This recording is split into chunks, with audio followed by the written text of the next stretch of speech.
Saludo con la paz del Señor. Un gusto siempre estar con cada uno de ustedes en este programa ya número 13, el 13º programa. Y estamos haciendo esto del comentario a los romanos, la carta del apóstol Pablo.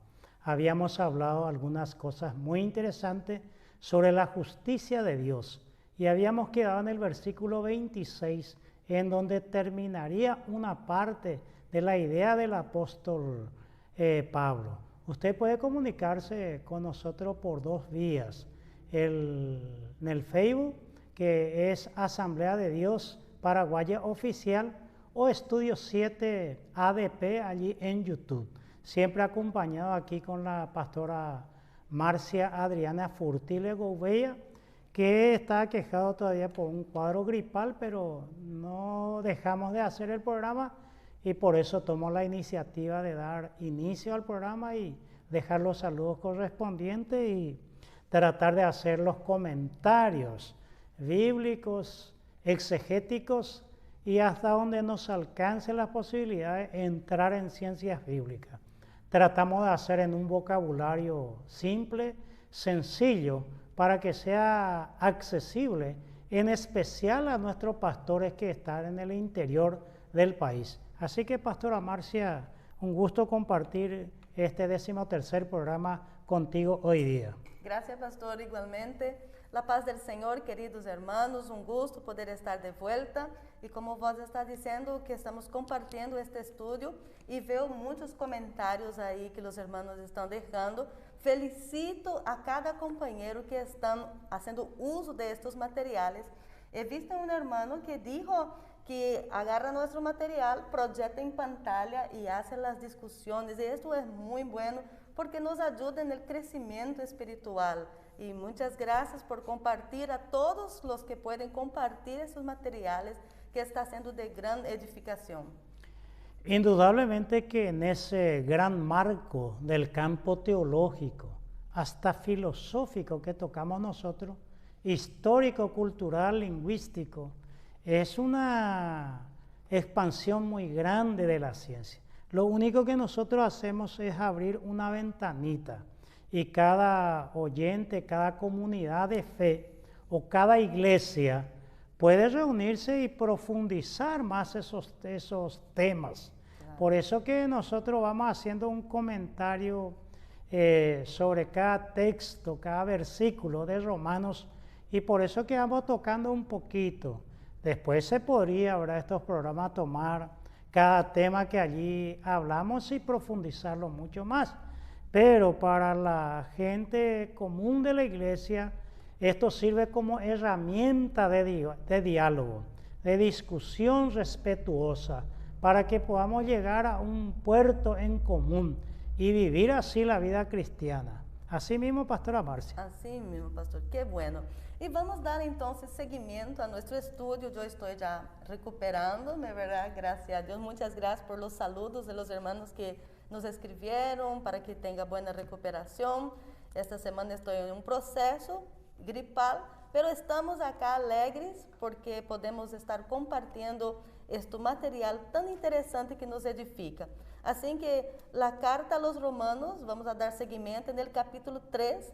En la edición pasada nos quedamos en el versículo 26, pastor. Sí. Entonces, ¿doy lectura en el versículo 26 y 27 o ya avanzamos al 27? No, podríamos leer el 26 para hilar con el 12º programa. Ok. Porque Hoy día nuestro inspector técnico no nos puso el reloj, así que vamos a ir 2 horas por ahí. Así es, vamos a seguir, porque da gusto, ¿verdad? Así va a quedar todo momento así con las dos manos hoy.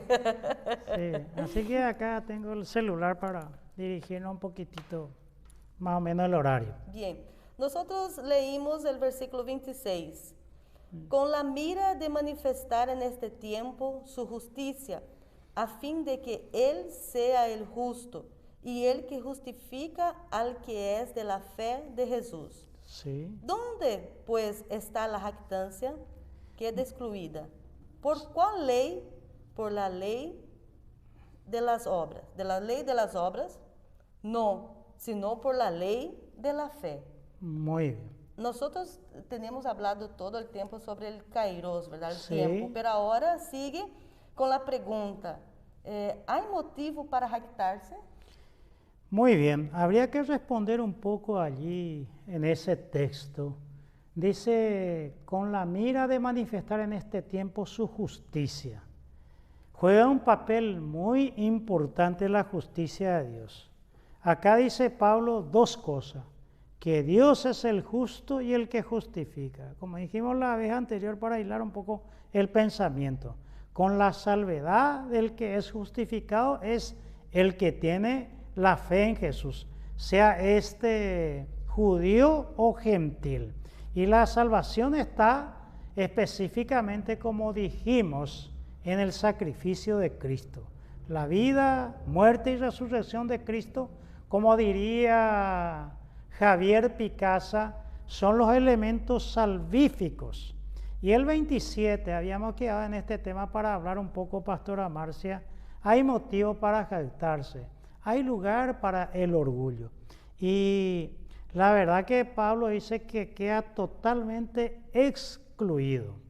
Todo es la gracia y la justicia y el amor de Dios. Por esa razón habíamos hablado que lastimosamente el hombre cuando posee, adquiere, tiene o cree que es sobre los demás, siempre eso es denigrante y la jactancia no es buena. Dicen que el orgullo es el primer pecado que tomó al diablo para tornarse diablo, y generalmente el orgullo divide en muchas cosas. Signo y señal, a pesar de que es un campo, ramificamos un poco el contenido de lo que Pablo está diciendo, porque Pablo está contemplando a aquel que fue justificado, el reo, que toda la ley, todas las pruebas, será contundente la evidencia de la culpabilidad dolosa de este individuo que acaba de ser perdonado, justificado. ¿Qué va a decir él?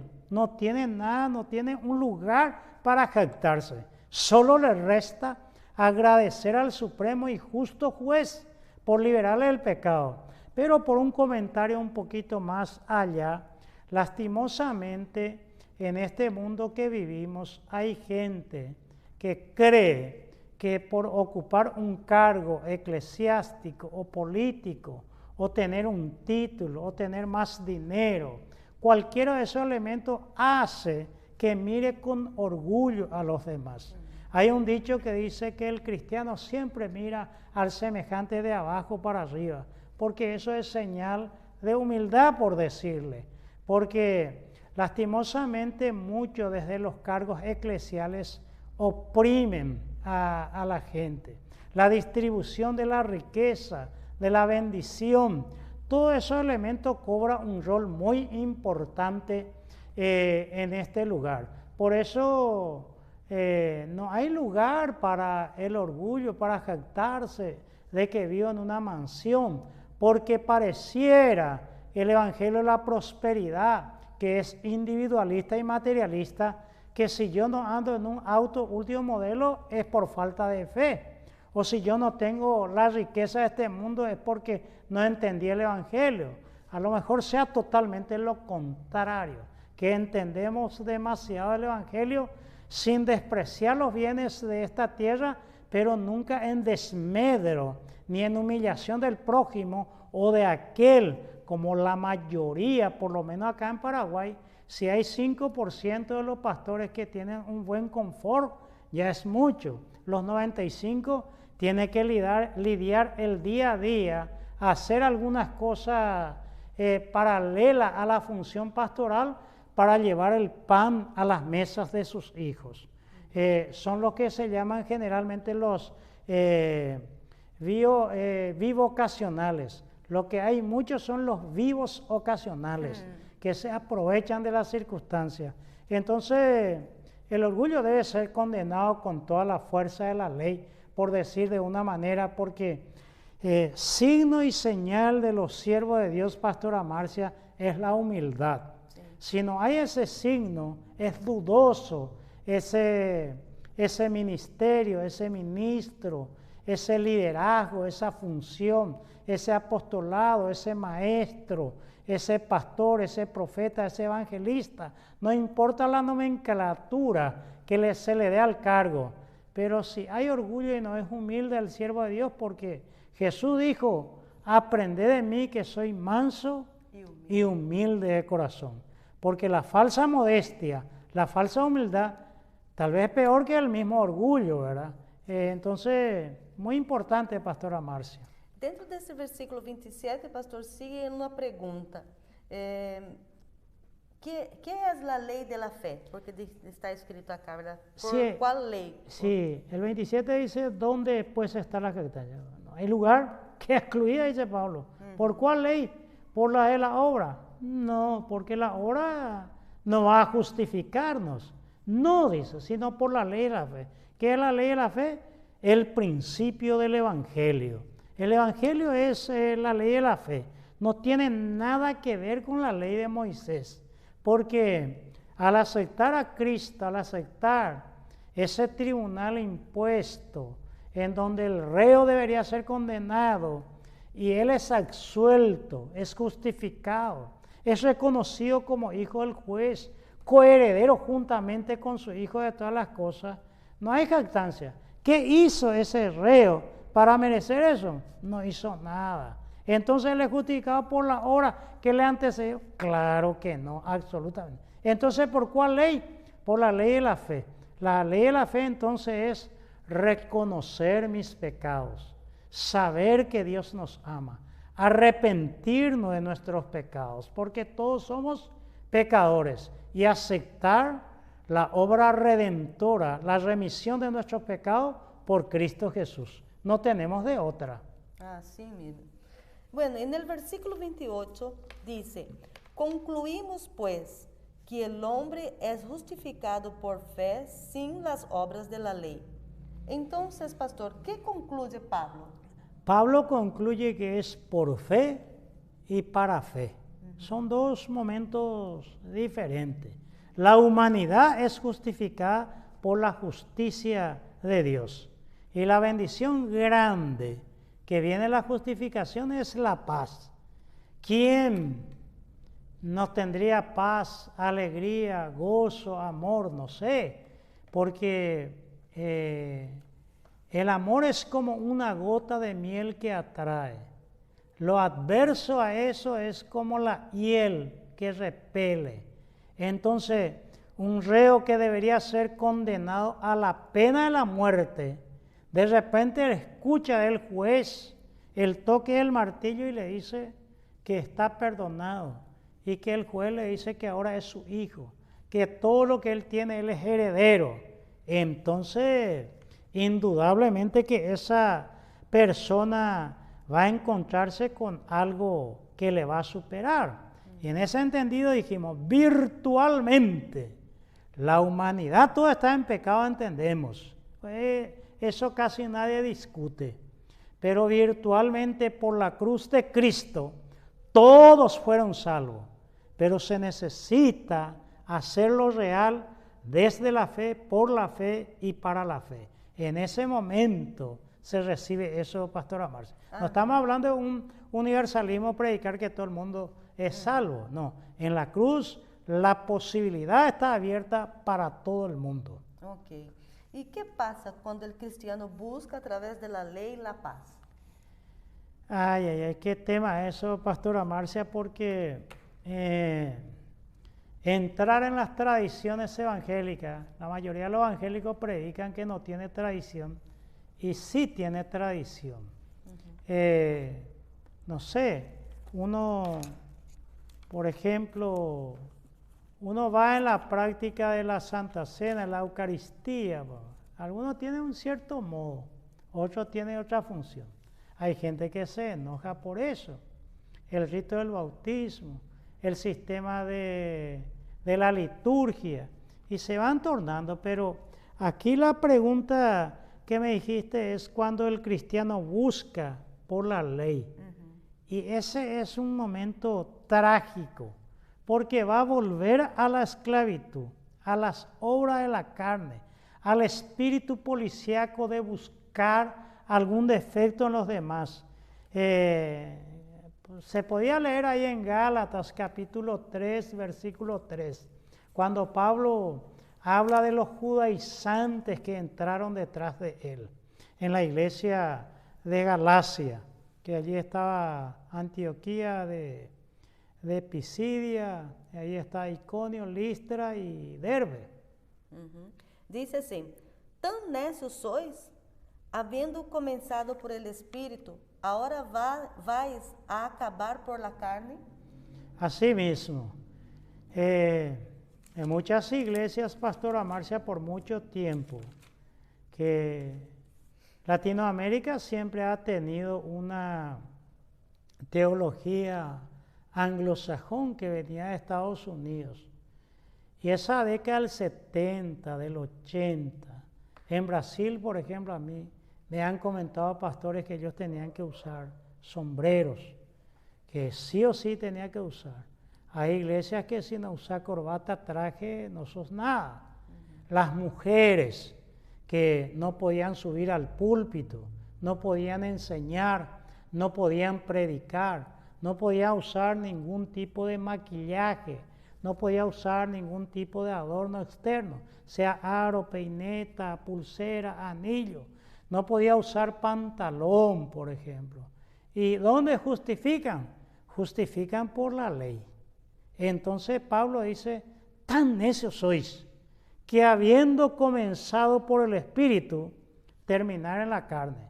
Ahora, si alguien lo hace desde la fe, por la fe y para la fe, no estamos juzgando ni condenando a alguien que decía tal vez no tener esto. No, allí no radica el problema, Pastora Marcia. Sí. Hablando de las mujeres, hay denominaciones en Latinoamérica que no permite que se use bigote al hombre, por ejemplo. ¿Y dónde justifican? Justifican todos esos elementos en la ley. Van buscando siempre la ley. Entonces, si una persona decide no usar bigote o usar bigote, pero cuando él mira a otro y condena a otro por lo que él no vive, estamos cayendo en la obra de la ley y estamos cayendo de la gracia. Porque quiere decir que yo para ser salvo ahora necesito también usar bigote. O sea que si una mujer ya es salvo, pero ahora para salvarse ya necesita no usar pantalón, no usar maquillaje, no usar adorno, está equivocando el camino. Porque si alguien lo hace, no lo hace para salvación. Ahora, si lo hace por la salvación, yo antes tenía una ropa libertina y ahora quiero vestirme como la gente de la década del 60, 70. Respetamos, pero que no se torne jueces de los hermanos. Así es. Entonces allí es el equilibrio que se debería mirar porque uno puede caer muy fácilmente otra vez en la ley. Y allí se torna la esclavitud, porque si llega en la iglesia alguien no viene vestido como ella o como él y condena al otro, ya no se vive la espiritualidad, ya no se vive el culto de oración como cuerpo de Cristo. Es como que una de tus piernas quiere ir para allá, el otro para allá y hay distorsión, no hay unidad de espíritu como diría Pablo. Entonces, eso requiere mucho trabajo del pastor en la enseñanza para equilibrar en el justo, en la justa expresión bíblica, la doctrina del Señor. Lo mismo Pablo caería en eso si descuidara. Primera a los Corintios capítulo 15, el versículo 9 y 10 se puede leer, Pastora Marcia. Sí, acá ya tengo. ¿Ya tenés? Sí. Qué bueno.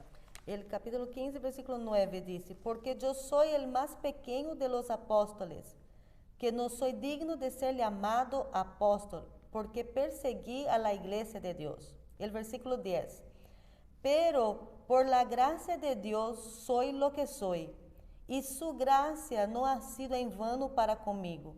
Antes he trabajado más que todos ellos, pero no yo, sino la gracia de Dios conmigo. Muy bien. Ahí Pablo de repente, yo he trabajado más que los demás. Emerge el ego, el orgullo, ¿verdad? La comparación. Y con eso como que los otros no hacen nada, una crítica. Pero ahí dice Pablo que va a caer de la gracia. De repente él despierta o corrige la expresión y dice, mas no yo, sino la gracia de Dios en mi vida. Porque lo poco o lo mucho que somos, todo se debe a la gracia de Dios, al favor inmerecido. Y si todo es por la gracia, no hay lugar para la jactancia, no hay lugar para que el hombre se enorgullezca en la iglesia de ningún hecho, de ninguna posesión o de ninguna posición. No hay lugar para la jactancia. Por eso da lástima que hay gente que necesita una burocracia, pero mayor que hablar con el presidente de la República para hablar con cierto pastor, que nunca atiende un llamado telefónico que va a tener que llegar a través de 10 personas a él. No hay lugar para eso, no hace falta. Yo sé que algunos tendrán la agenda que a veces agenda muy grande y eso se hará necesario, pero desde la humildad todo se entiende. Sí. Pero si lo hace por la apariencia nomás, para mandarse a hacer el importante, entonces está errado ese camino, está errado esa facilidad. O líderes que nunca están alegres, nunca están sonrientes, todo el tiempo están amargados, parecían que se bautizaban en jugo de limón, que nunca te ha dado una palabra de alegría, no hay un momento de placer, de alegría. Entonces eso deja mucho que desear, ¿verdad? En el liderazgo cristiano, porque con Jesús, todo quien ha tenido un encuentro con Él, nunca volvieron a ser las personas. Y el cuerpo de Cristo, se dice que la iglesia, no el templo, digamos el culto, lo que sea, tiene que ser un lugar redentivo, terapéutico. Por citarle, Pastora Marcia, porque realmente tiene que venir a Cristo. Alguien que viene a la iglesia y participa del culto con nosotros, no debe salir como entró.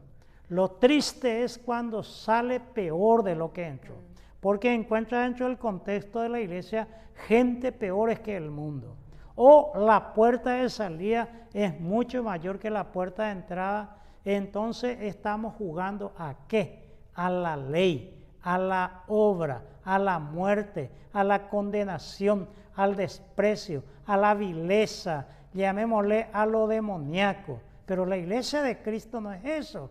Nosotros somos carta leída por el mundo, dice Pablo, y fuimos espectáculo al mundo, pero estamos aquí para el servicio de la gente, que esa gente pueda entender que si necesita un vaso de agua, hay un cristiano que le va a servir. Si necesita un pedazo de pan, le va a dar. Si necesita un abrigo, le va a dar. Hablo figurativamente, sí. Es decir, que en su necesidad va a encontrar una acogida, porque la iglesia siempre lo va a llevar a Cristo. Cristo es el agua de la vida, Cristo es el pan que vino al mundo, Cristo es llamémosle así, la persona más accesible para el pecador. Cristo es el refugio eterno de amor para todos aquellos que buscan una dulzura, algo agradable en este mundo. En Él no hay nada que rechacemos. Cristo es la plenitud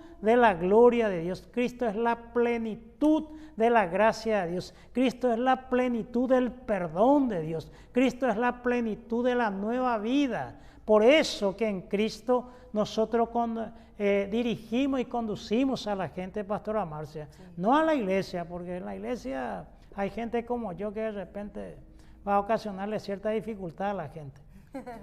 No, así mismo, pastor, es muy importante lo que estás diciendo y es bueno que nosotros podamos aplicarlo, ¿verdad?, en nuestro diario vivir. Bueno, vamos a dar seguimiento en el versículo ahora, el 29, para avanzar sí. En el capítulo 3. El versículo 29 dice: ¿es Dios solamente Dios de los judíos? ¿No es también Dios de los gentiles? Ciertamente también de los gentiles. Versículo 29. 29, sí. El Dios de la Biblia, ¿es de quién, pastor? Muy bien.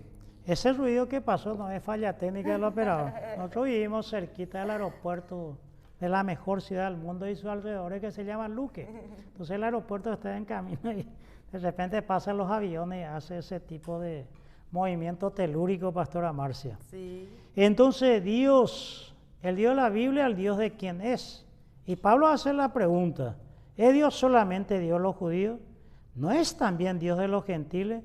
Ciertamente también de los gentiles, porque pareciera en el subconsciente de la iglesia o de todos los que leen la Biblia, pareciera que Dios es un Dios exclusivo de los judíos.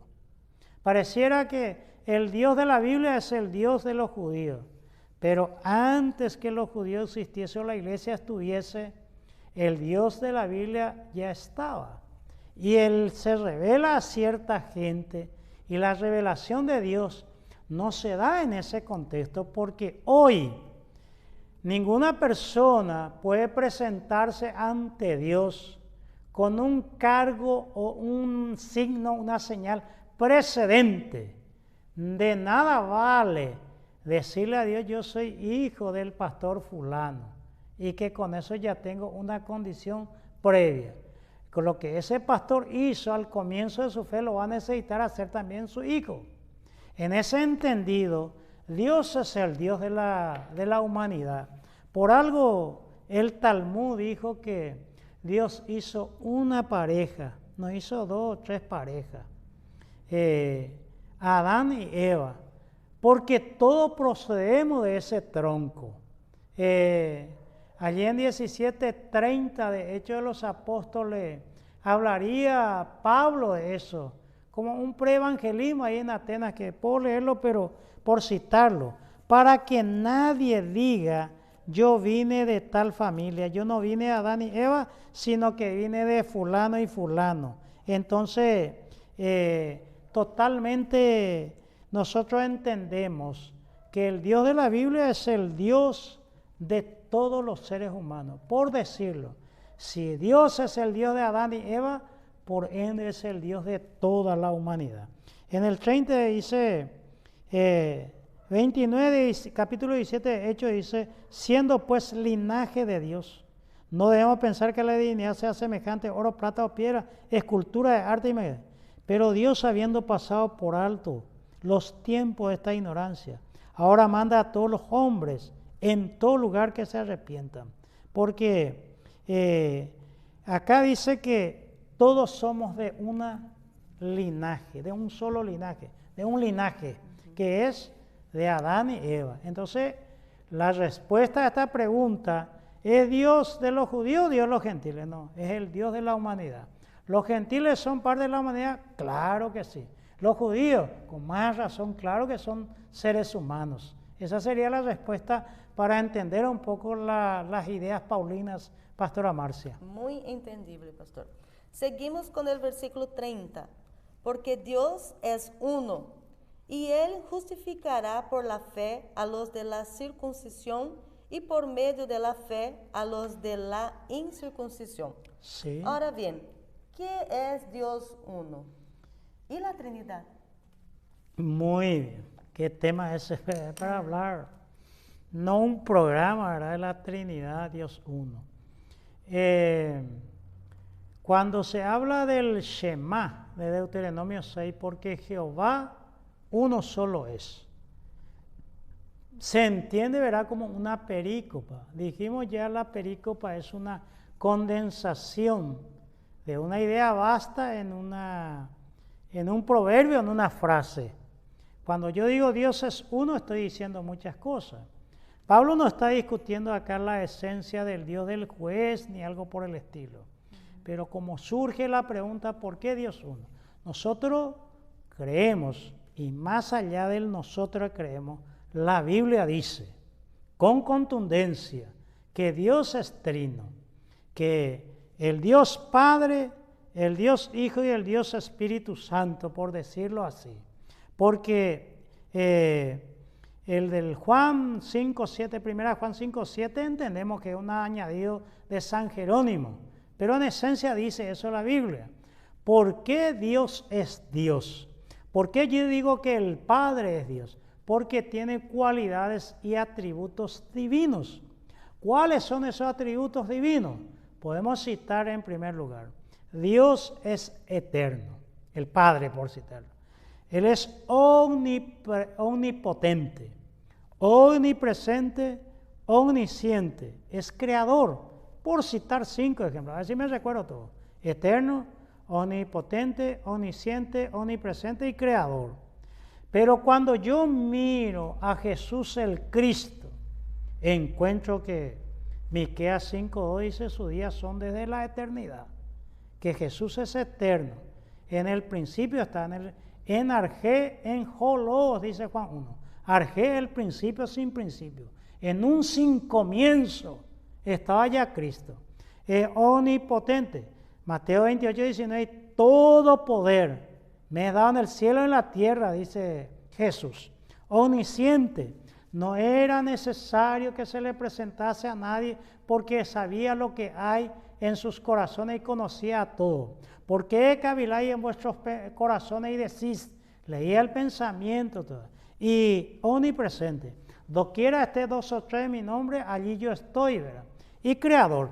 Todas las cosas por él fueron hechas y nada de lo que ha sido fue hecho. Entonces también es creador el Hijo.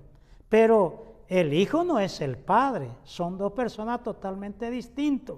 Porque el modalismo que mucha gente enseña, por ejemplo, Osvaldo Hugo Centurión, se abre el telón de un teatro. Yo salgo al Antiguo Testamento y digo: yo soy Jehová vuestro Dios que os llamé a este monte santo. Ahora se cierra el telón. Yo me voy y me cambio y ahora vengo con esa cruz como que tiene el pastor aquí en la iglesia Valcrey.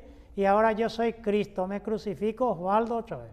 Ahora resucito, me voy al cielo y cierra el telón. Tercer acto, se abre el telón. Ahora yo vuelo por la puerta lateral y ahora yo soy el Espíritu Santo para llenaros, para que sean ustedes bautizados. O sea que la unicidad, pero la Biblia no se presenta así.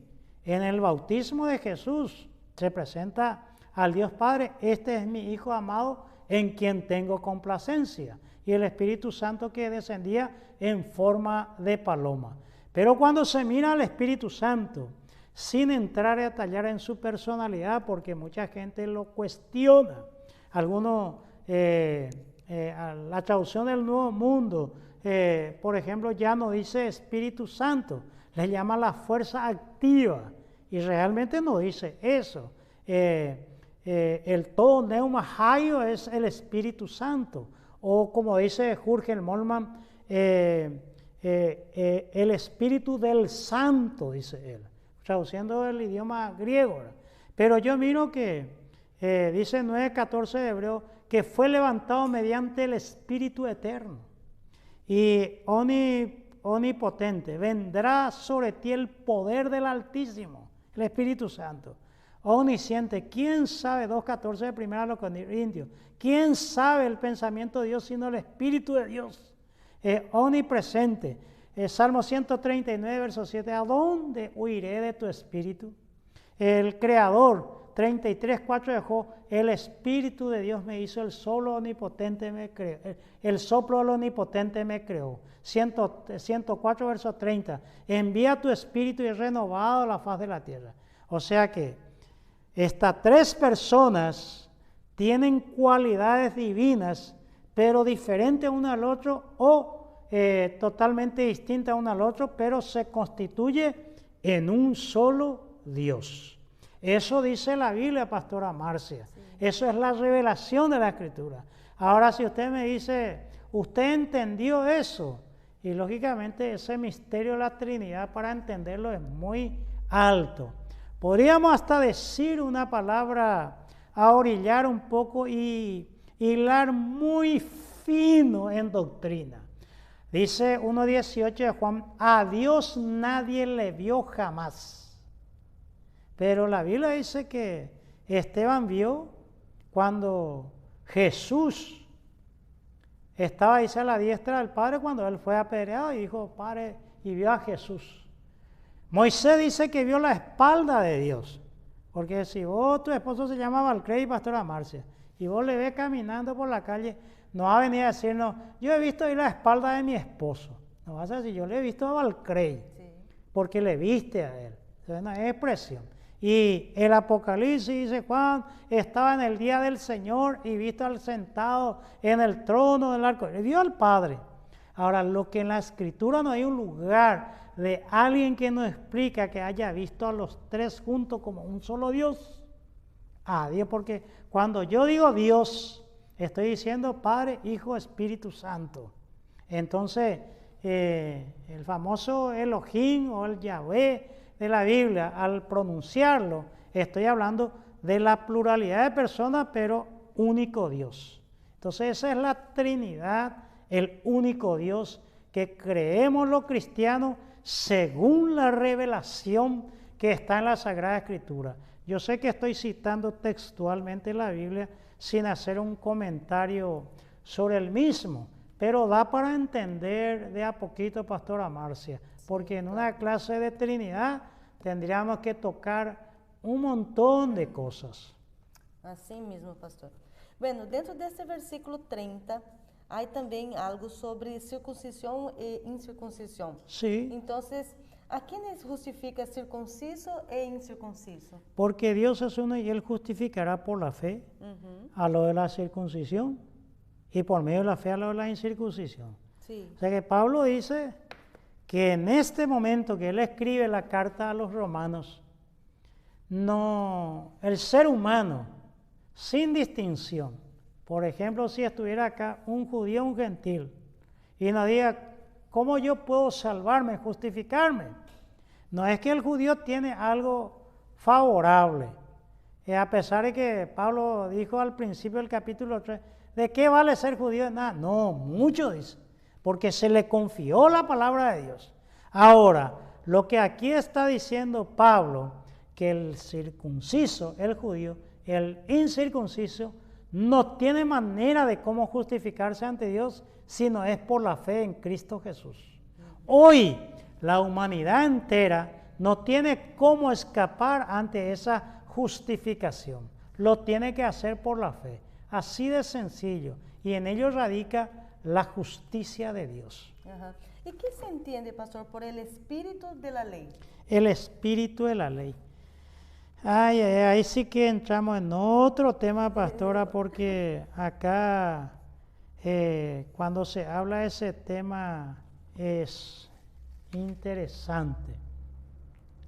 Nosotros podemos caer en el literalismo. La Sagrada Escritura, con todo el respeto a la mujer, hoy día existen muchos chefs, no es receta de cocina, no es tirar una medida ahí en la olla y que se va a cocer a cierto grado y resultar algo exquisito. Requiere ciertos conocimientos previos. Por eso abogamos nosotros a todos nuestros pastores que estudien, que se preparen, que lean buenos libros, como este que tengo acá, Jesús el Ungido, de Alfredo López Amá. Buenos comentarios. Aquí el pastor Valcrey me prestó su libro, Diccionario Teológico del Nuevo Testamento, que tiene preciosidades muy grandes. Y aquí tenemos el diccionario exegético de la editorial Sígueme, que son hermosos, de Gerald Snyder. Este es con otro autor. Y estos materiales te va a dar la ciencia bíblica para que puedas responder mejor a eso. Porque tomemos ese espíritu de la ley, pastora Marcia, se saca esa palabra de Montesquieu, que escribió un libro y hizo la división de poderes en un Estado. El poder ejecutivo, el poder legislativo y el poder judicial. Estos deberían andar en una armonía muy sutil, pero generalmente uno de los poderes subyuga a los otros. Nosotros en nuestro país, aquí en la época de la dictadura, la Constitución de 1967 era demasiado orientado hacia el Ejecutivo. Y como actualmente la Constitución paraguaya del 92, que justamente cumplió 30 años de vigencia, ese es muy legislativo. El poder legislativo tiene superpoderes sobre los otros poderes. Pero el espíritu de la ley es encontrar la palabra dentro de la palabra, dice Carvalho. Dice en San Juan 8 que una mujer fue sorprendida en el acto del adulterio. La gran pregunta es por qué no trajeron al hombre, si fueran sorprendidos los dos. Trajeron a la mujer, por cuestiones culturales y muchas otras cosas de la época. Y el problema no era ni la mujer ni el hombre que estaban con esa dificultad, sino Jesús. Encontrar en Jesús alguna falla.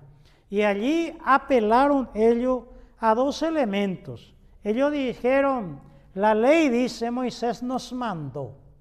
Los evangélicos principalmente de tinte pentecostal te va a decir, el tal versículo dice y te condena. En tal versículo dice y te condena. Y te cita textualmente la Sagrada Escritura. Pero Jesús escribía en tierra y Jesús no apeló, sino que dijo, el que esté libre de este pecado, sea el primero a lanzar la primera piedra. Y allí se fueron todos.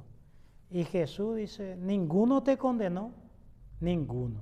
Porque esta gente se sorprendieron. Es decir, gente que tiene espíritu policíaco. Yo he escuchado a Pastora Marcia yo no sé, acá en Paraguay nunca conocí, pero pastores del Brasil misioneros que nos decían que los pastores enviaban por la ciudad a 3, 4 presbíteros para ir a visitar escondidamente la casa de los hermanos y mirar si no está haciendo algo indebido. Y eso está mal, es horrible, porque el espíritu policíaco sorprender.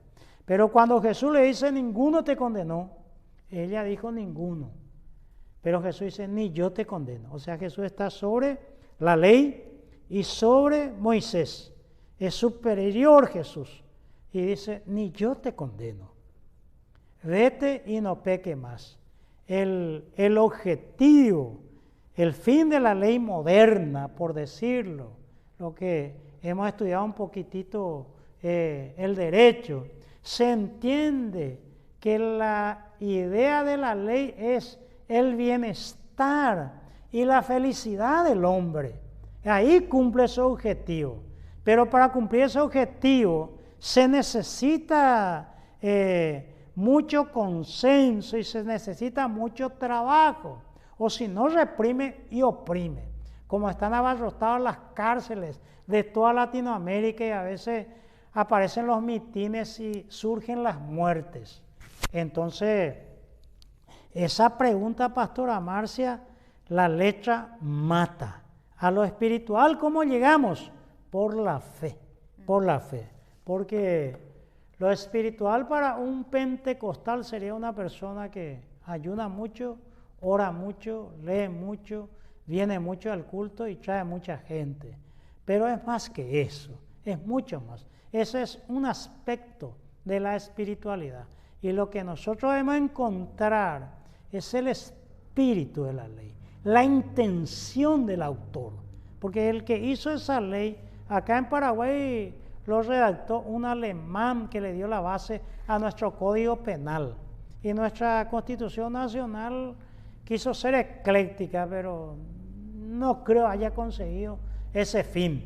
Pero el que lo redacta no está pensando en condenar, juzgar y matar al Dios, sino está en la protección de la sociedad, que haya responsabilidad para que pueda haber armonía, paz y felicidad. Entonces, ese espíritu hay que encontrar aún en la Biblia, Pastora Marcia. Muy interesante está, pastor. Bueno, concluimos el capítulo 3 con el versículo 31, ¿Sí? que sigue la pregunta. Luego, por la fe, ¿invalidamos la ley? En ninguna manera. Puede decir, yo en Cristo Jesús cumplo la ley. No, dice Pablo anteriormente, aparte de la ley. O sea, al decir confirmar la ley, en ese entendido, lo que Pablo está diciendo es que nosotros, o la iglesia, en ese tiempo que estaba escribiendo a la iglesia, que le estaba dando el verdadero sentido a la ley. La ley hizo resaltar nuestros pecados. Y la Biblia dice que la paga del pecado es la muerte, estábamos condenados. O sea que cumplió su función. Ahora, nosotros le dimos ese verdadero sentido porque ahora somos redimidos, somos perdonados, somos adoptados como hijos, somos coherederos juntamente con Cristo. Es ahí que confirmamos el sentido sentido de la ley. Muy bien, pastor. Y vos dijiste algo sobre la letra. Sí. ¿Y qué es caer en la letra o en la esclavitud? Caer en la letra. Y caer en la letra es que, por ejemplo, los fariseos, ellos tenían que orar a las 9, a las 12 y a las 3 de la tarde. Tomaron eso de Daniel y el Salmo 55, 17. Y generalmente lo hacían en las plazas para mostrarse. Y caer en la letra es caer en esclavitud. Hay que apelar al Espíritu. Porque, ¿qué pasaba si oraba a las 8:30? ¿Dios lo condenaría por eso? ¿Dios lo haría? O, no sé, el culto evangélico generalmente es la oración, la música, después la lectura, unas alabanzas, la prédica. ¿Qué pasa si un día predicamos primero y después dejamos para los que llegan siempre tarde, en última instancia, a cantarlo? ¿Nos condenaría Dios por eso? O, no sé, un día bajarnos del púlpito y hacer en una mesa redonda el culto, ¿nos condenaría Dios por eso? En fin, muchas cosas podemos hablar de caer en la letra, en la esclavitud. Entonces, cuando el hombre escucha el Evangelio, es conmovido por él. Y esto es la fe. La forma tiene su esencia y valor, pero no lo más importante. Porque recordará, pastora Marcia, que en lugares donde no hay agua, en lugares desérticos, muchos se bautizaron derramándole arena. Se enojará Dios que él dijo, baptizo, del griego significa sumergir, tiene que ser agua y nadie puede ser. O la iglesia perseguida, que muchos fueron bautizados debajo de la ducha, porque no hay cómo, ¿dónde vas a ir a llevarle? Se enojará. No, Dios dijo que tiene que ser en el río, como mucha gente dice, porque no puede ser en agua estancada, porque el agua tiene que llevar el pecado hasta el fondo del mar. Eso es absurdo. Pobres pescados. Entonces, eso es caer en la letra, pastora Marcia, y caer otra vez en esclavitud muchas veces. Y bueno, por lo menos este es el capítulo 3 que termina con este versículo. Pero podíamos leer un versículo para el pensamiento de la gente. El Salmo 76, versículo 10. Salmo 76, versículo. No, puede leer, pastora. Sí, ¿tiene? tengo. Qué rápido. Ciertamente la ira del hombre te alabará. Tú reprimirás el resto de las iras. Muy bien. Estamos hablando de la ira que provoca todo lo que va ahí más adelante. Pero aquí el salmista dice, ciertamente la ira del hombre te alabará. En palabras de Gustavo Gutiérrez, todo hombre que blasfema y reclama con Dios, Dios acaba convirtiéndolo. Es una idea que dejamos a la reflexión de la gente. Como Pablo, perseguidor de la iglesia, pero acabó convirtiéndose, y hasta donde la gente escribe y dice, nunca más se levantó otro semejante o igual a Pablo. Todos somos menores que Pablo.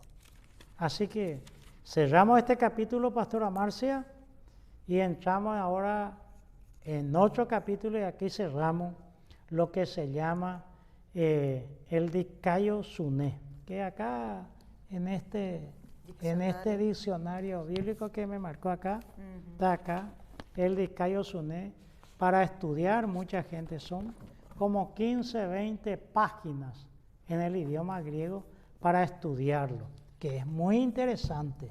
Entonces, si alguien puede adquirirlo, estos materiales, es lo mejor. Hoy día, la ventaja de poder bajar libros es una condición para el que no tiene dinero. Pero cuando yo era niño no había ni internet, no había para bajar, había que comprar. Mucho más difícil, ¿verdad? Sí. Y bueno, pastora Marcia, cerramos aquí un capítulo 3 y entremos en el capítulo 4 entonces. Porque los capítulos fueron hechos muy posterior, 15 siglos después más o menos la escritura. Pero tiene su importancia para memorizar a mucha gente. Lo ideal sería leer la Biblia sin capítulos y sin versículos.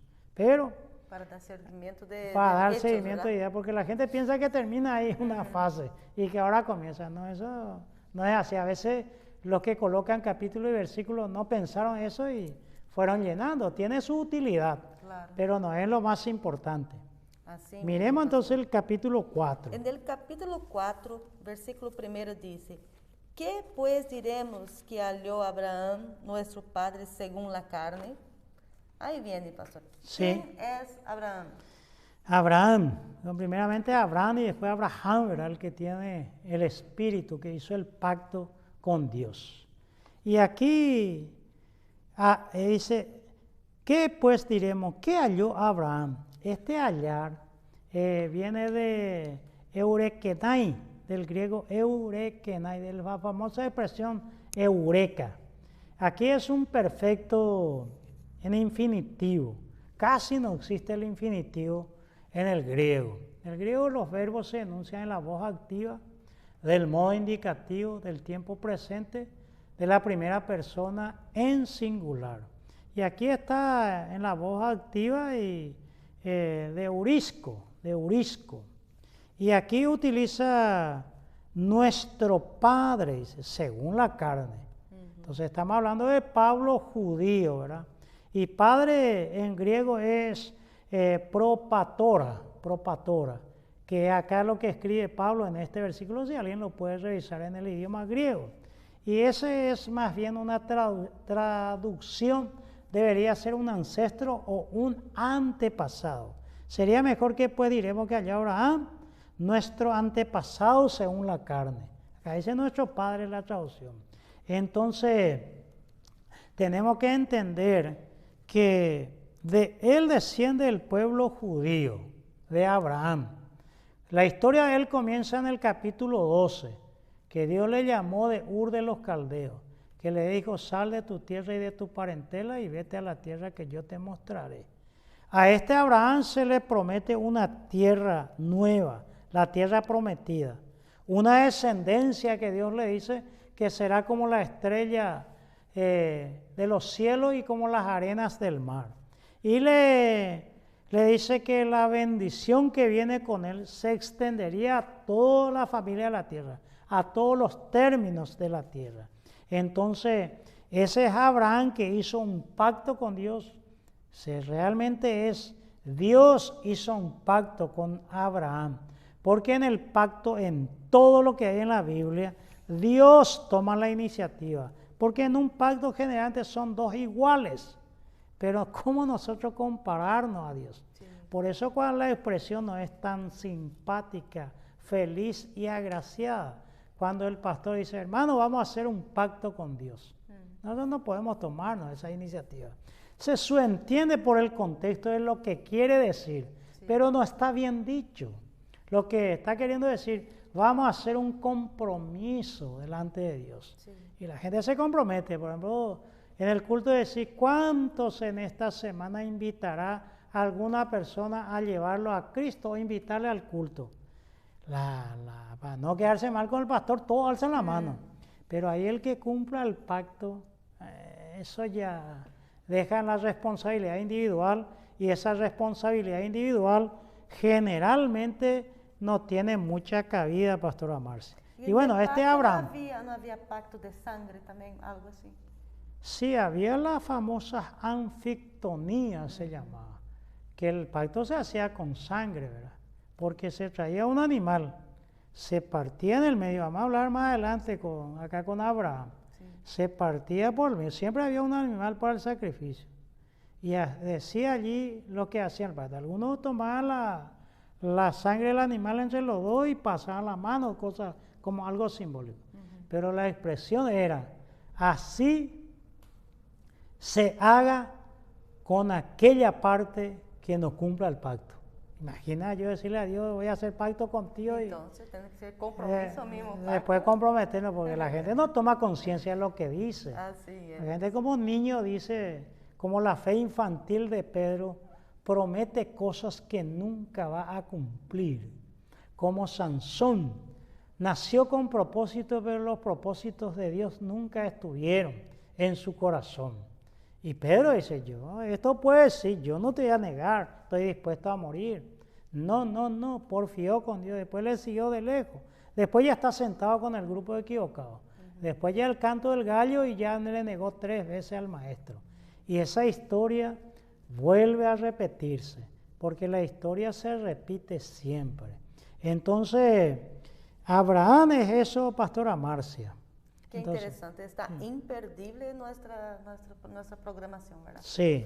Hay muchas cosas para poder estar dialogando, porque hay dentro del versículo 1 Sí. que sigue la pregunta, ¿Padre de quién según la carne?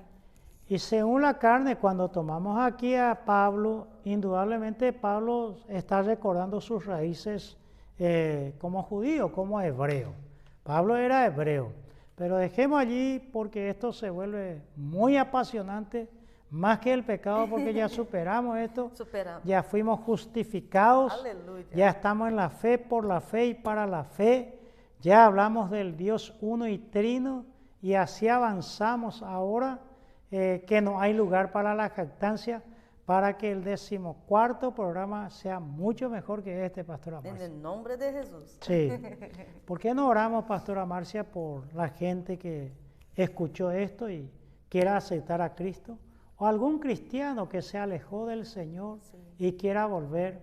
Muchos tal vez porque no quisieron, otros emigraron a otra parte, a otro mundo, y su circunstancia no permite ya congregarse, tener la vida de comunidad y que pueda volver.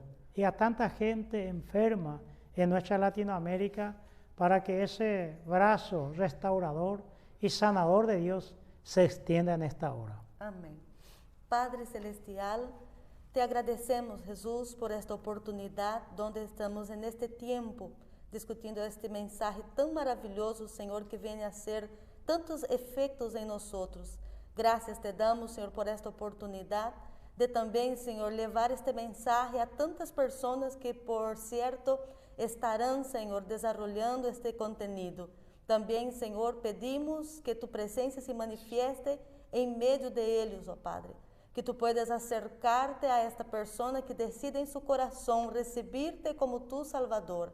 Que tu puedas limpiar-lhe, Senhor, purificar-lhe e dar a oportunidade de acercar mais e mais a ti, conhecendo o que verdadeiramente, Senhor, tu queres ensinar a través de los mensajes dejados em la palavra que há escrito em la Bíblia para nós entender todos tus propósitos maravilhosos para com nós.